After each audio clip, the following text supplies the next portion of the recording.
Você tem um deste? Sou louca pelo meu. Na verdade, adoro todas as minhas coisas. Já se perguntou de onde vêm todas as coisas que compramos e para onde vão quando nos desfazemos delas? Não conseguia deixar de pensar nisso, por isso quis saber mais sobre o assunto. E os livros diziam que as coisas se deslocam ao longo de um sistema. Da extração, para a produção, para a distribuição, para o consumo e para o tratamento de lixo. Isso tudo se chama a economia de materiais. Bem, estudei um pouco mais. Eu passei 10 anos viajando pelo mundo, atrás de pistas de onde vêm as nossas coisas e para onde vão. E sabe o que eu descobri? Esta não é toda a história. Falta muita coisa nessa explicação. Em primeiro lugar, neste sistema parece que está tudo bem, sem problemas. Mas, na verdade, é um sistema em crise, porque trata-se de um sistema linear. E nós vivemos num planeta finito. E não se pode gerir um sistema linear num planeta finito, indefinidamente. Em todas as suas etapas, este sistema interage com o mundo real. A vida real não acontece numa página em branco. Interage com sociedades, culturas, economias, o ambiente. E durante as etapas, a vida vai se chocando contra seus limites. Limites que aqui não vemos porque o diagrama está incompleto.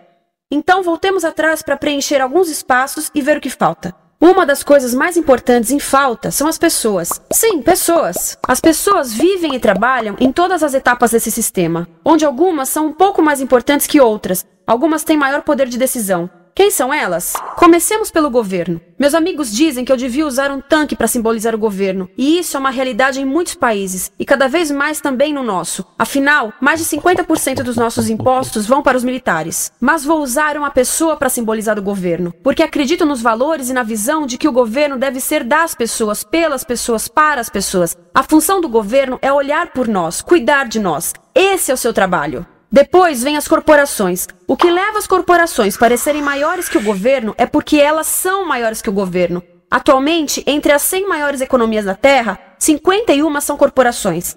À medida que as corporações foram crescendo, em tamanho e poder, assistimos a uma pequena mudança no governo, como se estivessem mais preocupados com o bem-estar deles do que com o nosso. Muito bem, então vejamos o que mais falta nessa imagem. Começaremos pela extração, que é uma palavra pomposa para exploração de recursos naturais, que por sua vez é uma palavra pomposa para destruir o planeta. A verdade é que cortamos as árvores, arrebentamos as montanhas para extrair os metais, consumimos toda a água e exterminamos os animais.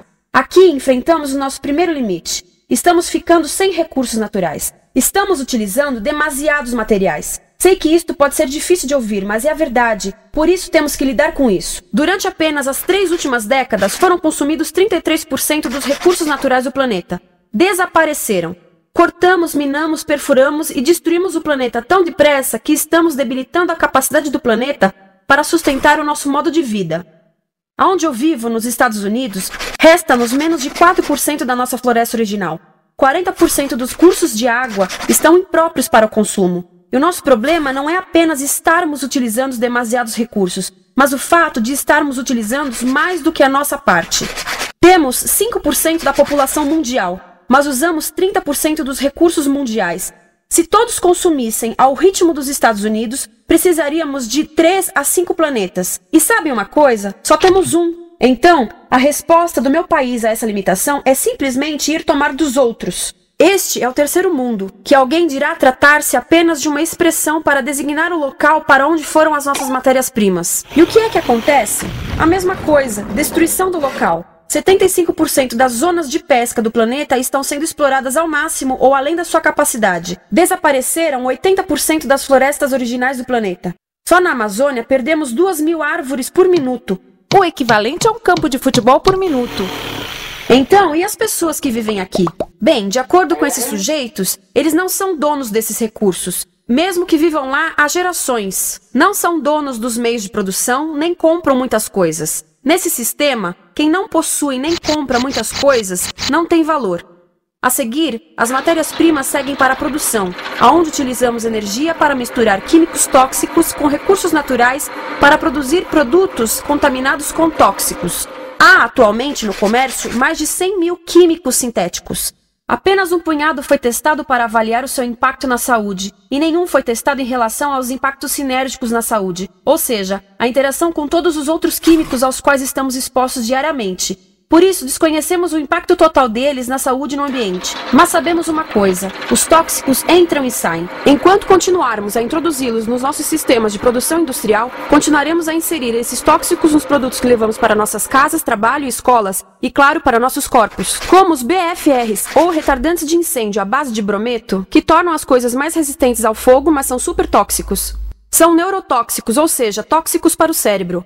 O que é que estamos fazendo usando esses químicos? Apesar disso, os usamos em nossos computadores, eletrodomésticos, sofás, colchões e até alguns travesseiros. Sim, pegamos nossos travesseiros, os revestimos com neurotoxinas, levamos para casa e dormimos por 8 horas com eles. Não sei, mas acho que num país com tanto potencial, poderíamos ter uma maneira melhor de evitar que as cabeças peguem fogo à noite. Sabia que essas toxinas vão se acumulando ao longo da cadeia alimentar e se concentram nos nossos corpos? Sabe qual é o alimento do topo da cadeia alimentar com o nível mais elevado de químicos tóxicos? O leite materno. Isto significa que os menores membros das nossas sociedades, os nossos bebês, recebem as maiores doses de químicos tóxicos das suas vidas a partir do leite das suas mães. Não acha que é uma incrível violação? A amamentação deveria ser o mais importante ato humano de nutrição. Deveria ser algo sagrado e seguro.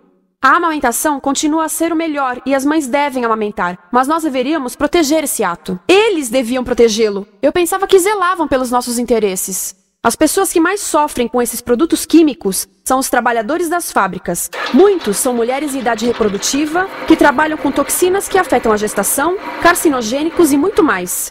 Agora eu pergunto, que tipo de mulher em idade reprodutiva trabalharia no emprego deste, exposta a estas toxinas, a não ser uma mulher sem outra alternativa? Essa é uma das maravilhas desse sistema. A erosão dos ecossistemas e economias locais aqui garante um fluxo constante de pessoas sem alternativas.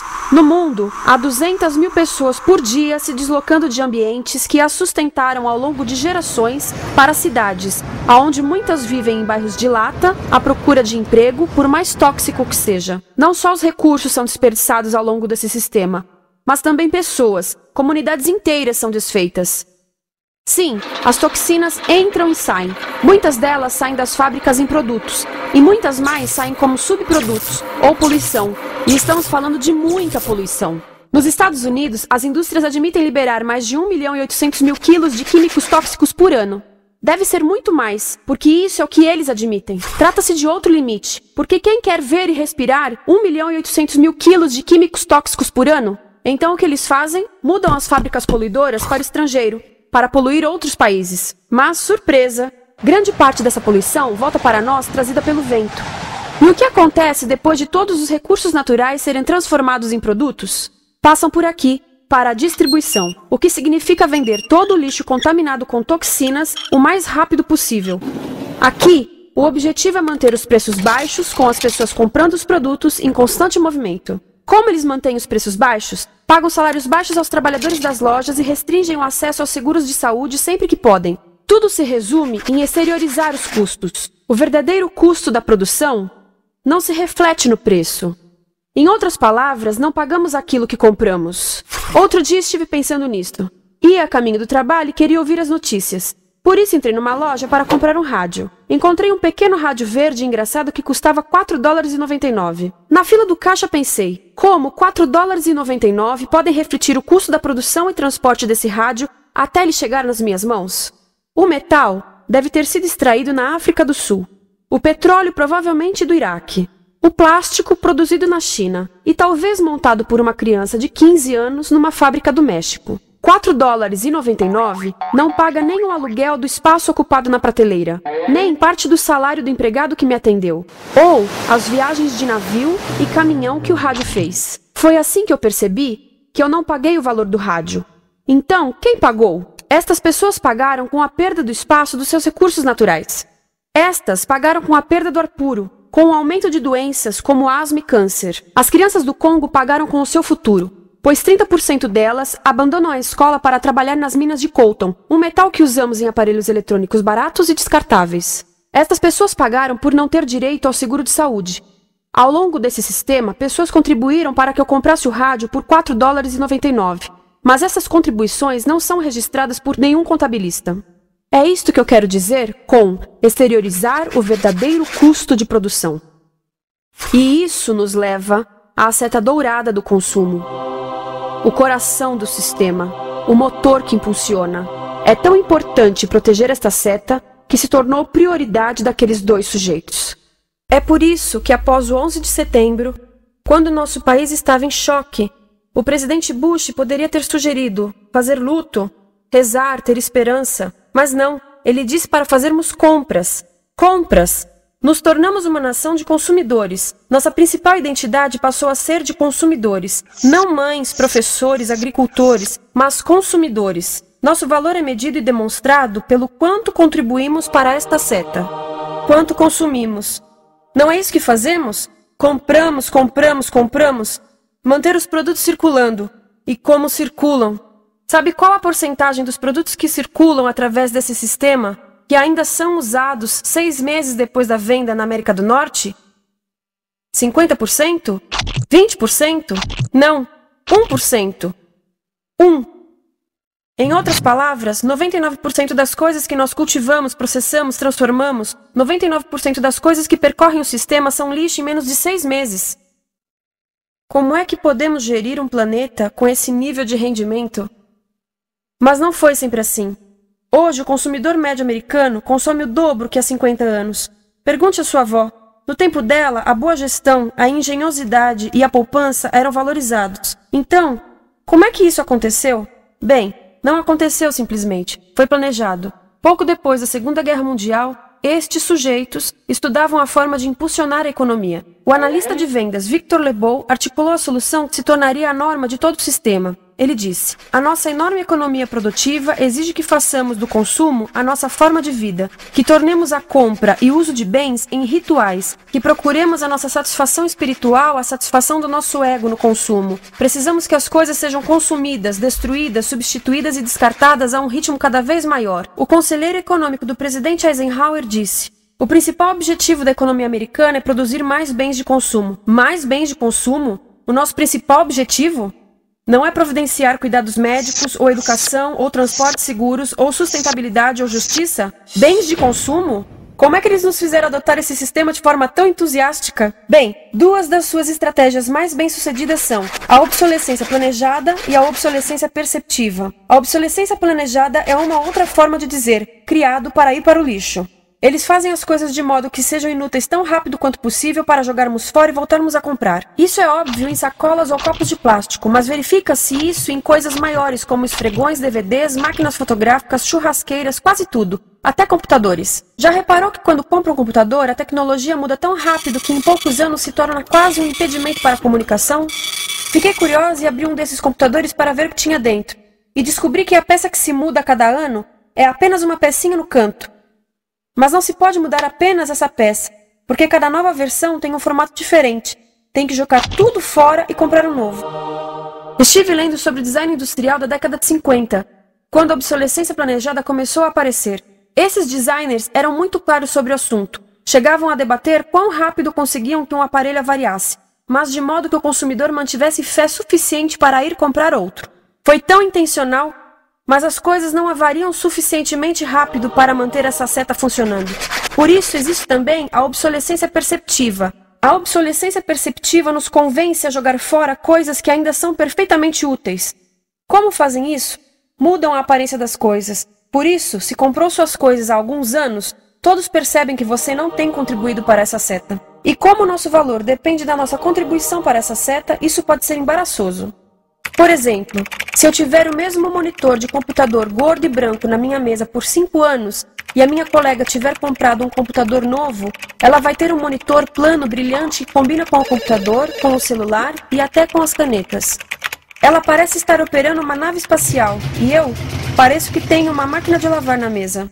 A moda é outro bom exemplo. Já se perguntou por que os saltos dos sapatos das mulheres passam de largos para finos num ano e no próximo de finos para largos? Não é por haver um debate sobre qual deles é mais saudável. É porque usar saltos largos num ano de saltos finos mostra que você não contribuiu recentemente para a seta. Por isso não vale tanto quanto a pessoa com saltos finos ao seu lado, ou em um anúncio. É para comprarmos sapatos novos. A publicidade e a mídia em geral têm um papel importante nisto. Cada um de nós nos Estados Unidos é bombardeado com mais de 3.000 anúncios por dia. Vemos mais publicidade num ano do que as pessoas há 50 anos viam em toda a vida. Qual é o objetivo de um anúncio se não nos fazerem felizes com o que temos? Por isso, nos dizem 3.000 vezes por dia que nosso cabelo está errado, nossa pele, nossa roupa, nossos móveis, nossos carros, nós estamos errados. Mas tudo se resolve se formos às compras. A mídia também ajuda a esconder tudo isto e isto. Por isso, a única parte da economia que vemos são as compras. A extração, produção e envio para o lixo acontecem fora do nosso campo de visão. Por isso, nos Estados Unidos, temos mais coisas do que tivemos antes. Mas pesquisas mostram nossa felicidade declinando. Nossa felicidade teve seu pico na década de 50, a mesma época em que a febre consumista explodiu. Coincidência interessante. Acho que sei o porquê. Temos mais coisas, porém menos tempo para o que realmente nos faz felizes. Amigos, família, tempo livre.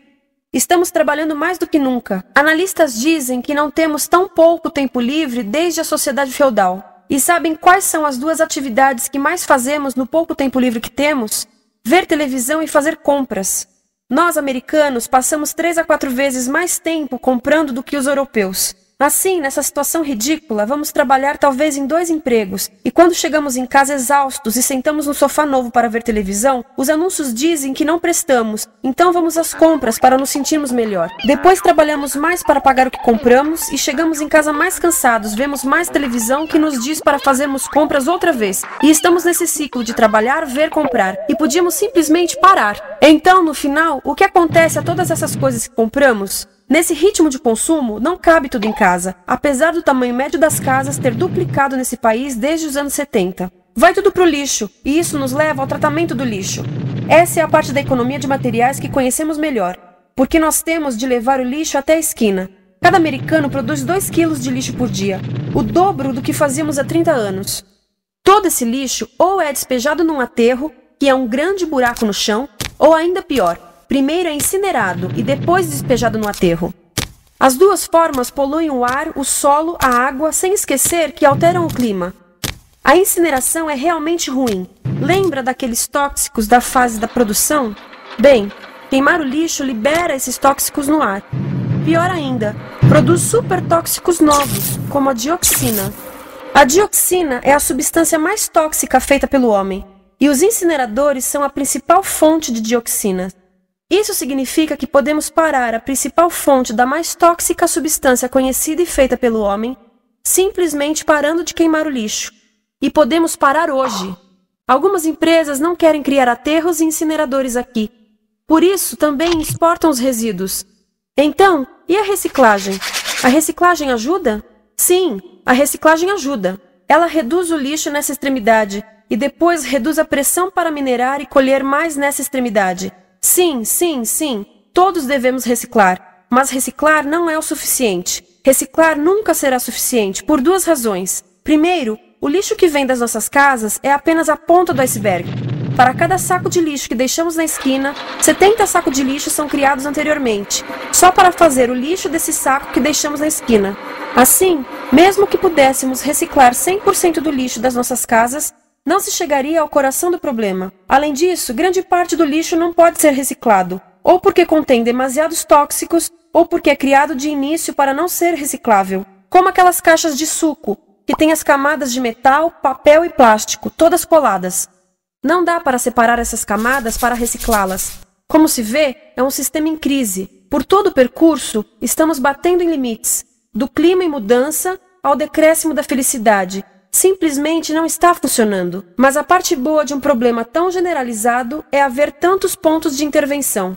Há pessoas trabalhando aqui salvando florestas, e aqui na produção limpa. Pessoas trabalhando em direitos do trabalho, em comércio justo, em consumo consciente, no bloqueio de aterros e incineradores. E muito importante, em recuperar o nosso governo, para que seja realmente pelas pessoas e para as pessoas. Todo esse trabalho é criticamente importante, mas as coisas vão realmente começar a se mover quando enxergarmos as ligações, quando enxergarmos o panorama geral. Quando as pessoas ao longo do sistema se unirem, poderemos reivindicar e transformar esse sistema linear em algo novo, um sistema que não desperdice recursos ou pessoas, porque aquilo de que precisamos nos livrar é da antiga mentalidade de usar e jogar fora. Há uma nova escola de pensamento nesse assunto, e é baseada em sustentabilidade e equidade, química verde, zero resíduos, produção em ciclo fechado, energia renovável, economias locais vivas, já está acontecendo. Há quem diga que é irrealista, idealista, que não pode acontecer. Mas eu digo que quem é irrealista são os que querem continuar pelo velho caminho.